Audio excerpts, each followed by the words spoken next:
18 हजारी में नाकद sewerage system से तंग शहरी सड़कों पर निकल आए। चेयरमैन म्यूनिसिपल कमेटी के बाई इलाके के मकीनों ने मरकजी शहरा पर धरना दे दिया। 18 हजारी में वासु आस्ताना अड्डा पर नाकद सीवरेज सिस्टम से तंग एहतजाजी मुजाहिरीन ने म्यूनिसिपल कमेटी के चेयरमैन और अमला के खिलाफ शदीद नारेबाजी की। मुजाहिरीन ने रुकावटें खड़ी करके जंग, बक्कर और लिया रोड को ट्रैफिक के लिए मुकम्मल तौर पर बंद कर दिया। एहतजाजी मुजाहिरीन का कहना था कि 1.5 माह से गंदा पानी गलियों सड़कों में जमा है। इंतजामिया के नोटिस में भी कई बार मामला दिया है मगर कोई पेशरफ्त नहीं हो सकी। मुजाहिरीन ने मुतालबात की मंजूरी तक एहतजाज जारी रखने का ऐलान किया। इसी दौरान असिस्टेंट कमिश्नर ज़हूर हुसैन मुजाहिरीन से मुज़ाकरात के लिए पहुंच गए, जहां उन्होंने मुजाहिरीन से कामयाब मुज़ाकरात करते हुए सीवरेज सिस्टम का मसला चंद रोज में हल करने की यकीन दहानी करवाई, जिस पर मुजाहिरीन पुरअमन मुंतशिर हो गए।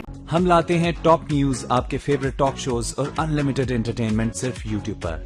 अगर आपने अभी तक हमारा चैनल सब्सक्राइब नहीं किया तो अभी सब्सक्राइब करें और बेल आइकॉन को क्लिक करके हमारी लेटेस्ट वीडियोस के बारे में अपडेट जानें।